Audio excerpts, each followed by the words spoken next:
this episode of Sailing NV, Bri stands in a bucket, Mike finds a tsunami sign, and we find colour-changing gin. Got the bed sheets and got the washing pattern. Okay, let's go do some washing.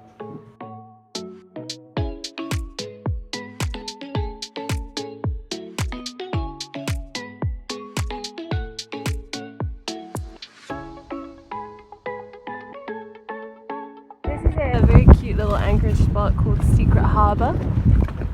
It's just really beautiful. I'm going to spend a night on the dock. Okay, we made it to dock. Here we are on our special dock. We've managed to come sideways on.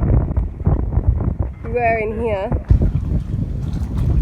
behind this boat here, but our electrical lead wasn't long enough, so they moved us. It was a little bit more stressful than we planned, but we made it.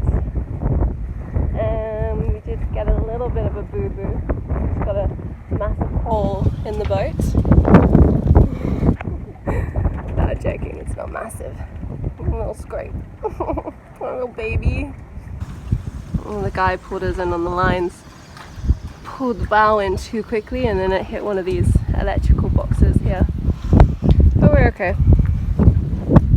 Being on the dock at least does have its pros. It means that we can have unlimited water. Water tank is full. There's a few really nice things about staying on a dock. I personally don't like staying on a dock, but there are definitely just a few little perks. One is internet. So you could definitely take the time to call family or do anything that you need to do on the internet. And the second is what we're heading to do right now, and it's go find a shower room so we can have a really long shower. Can't read it. Does that happen here? Too dark. Wait a sec.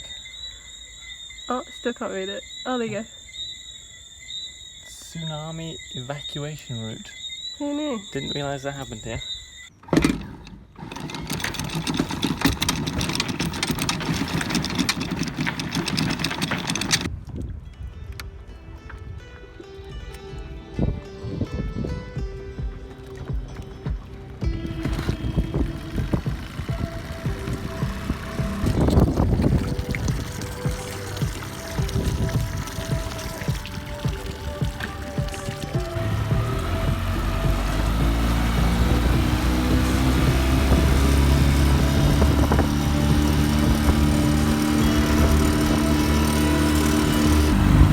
Where are we going? We're going to go to the far blur, but we've got some reefs to contend with. We're going on a dinghy mission, and we've got to check out, we've got to watch out for some reefs. We've got to go out on the inside of the reef. Never done this before. We're going on a dinghy adventure. Okay, so I don't know if you can tell with all the bumping, but that there is the reef. I think we've got to go up on the inside of the reef here. So we're coming out of Secret Harbour, trying to get across to the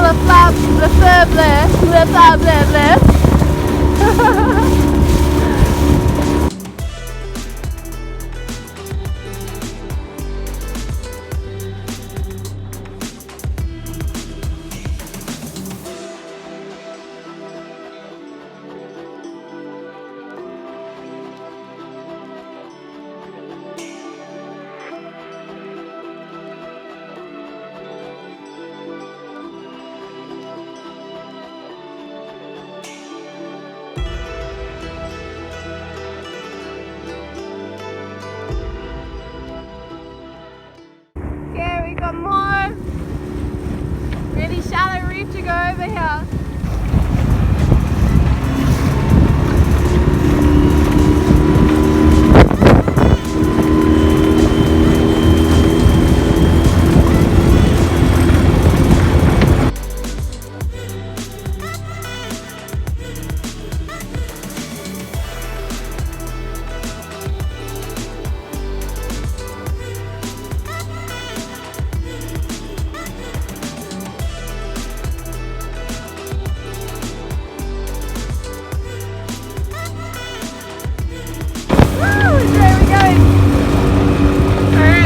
boys to the starboard side, all the way around. Doing the right thing.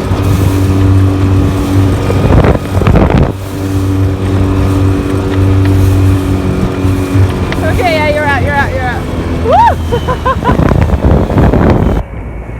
Okay, that got a little bit nerve-wracking. So keep the boys to the starboard side at all times. On the way out, on the port On side. the way out on the port side. And if anyone wasn't sure what the name is, there it is. Le Phare Bleu. Bleu.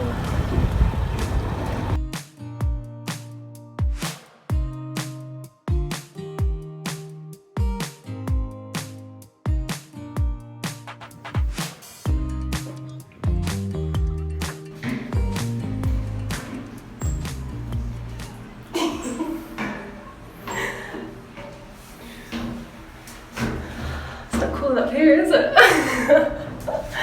But it is. Cool.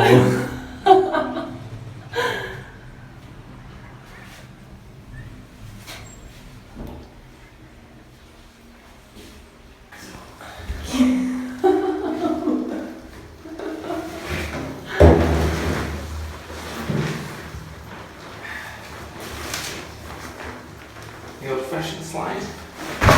Oh yeah, yes.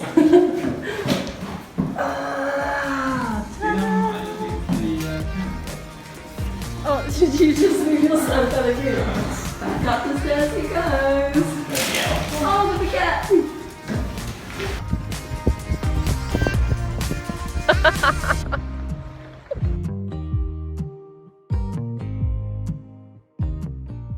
Why just walk around like a spastic when the camera's on? Who walks like that? They do pizzas, they do burgers, they do finger foods. Well, I guess we can have the vegetarian option.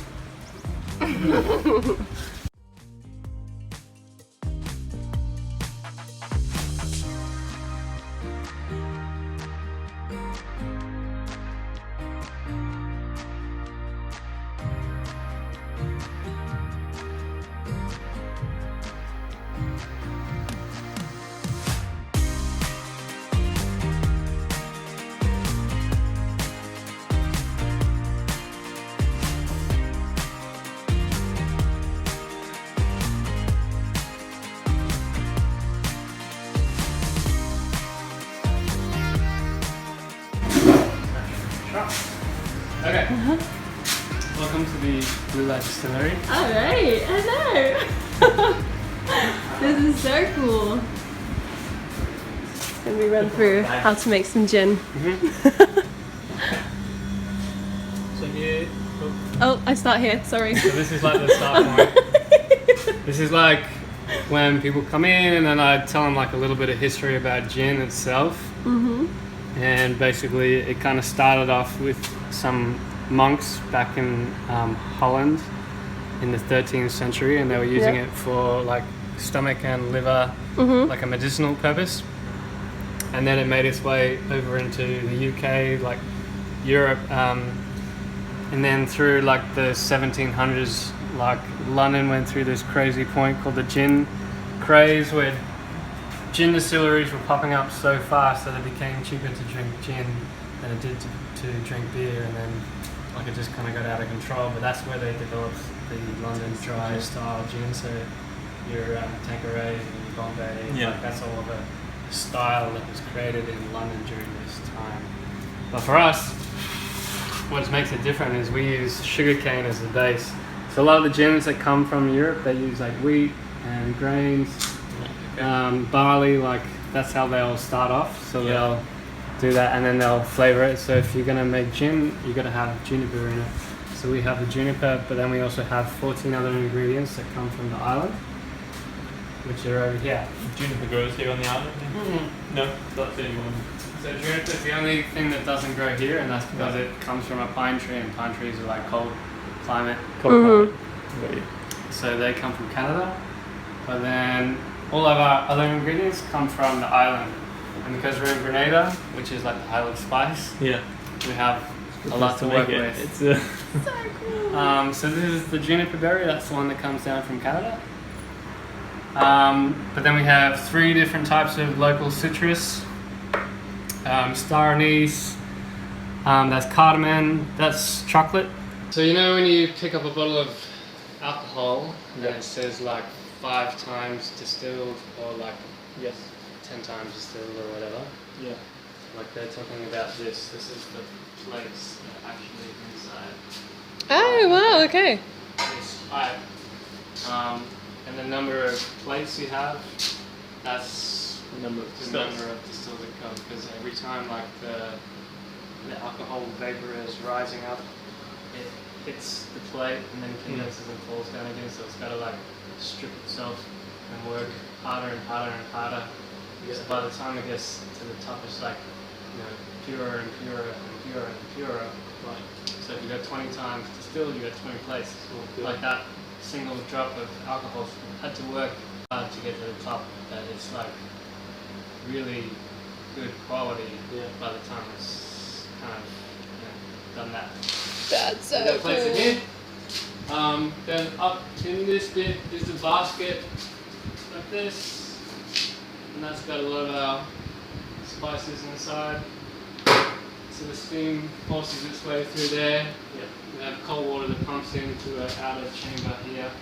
Cools it down and turns it from steam back into a liquid. Falls into this copper pile. The copper actually helps to strip out some of the sulfites. And then you have a little alcohol reader here. And it just kind of floats in there throughout the day, and it'll tell you like what kind of percentage you're getting throughout the course of the distill. Comes into the barrel, and then it sits in the barrel for 2 weeks until we bottle it, which we do in here. And then this is our label machine. So each label is done by hand. Each cork is put in by hand. Each bottle is like boxed by hand. So we literally we got rid of the plastic, so it's all paper labels, cork, even the tape that we use is like paper tape, cardboard.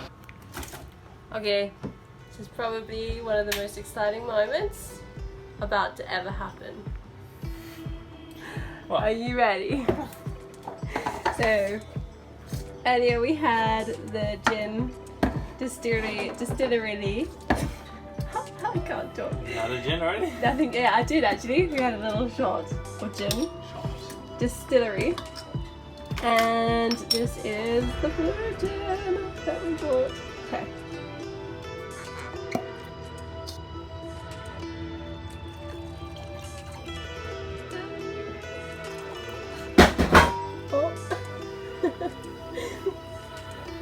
Oh my god!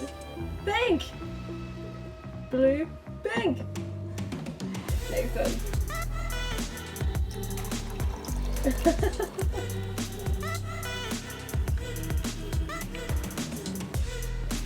Amazing.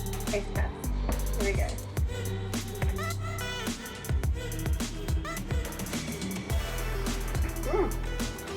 That is good gin. Blue light, Caribbean gin. We're impressed. The Blue Ocean Edition. Blue Ocean Edition. We love it.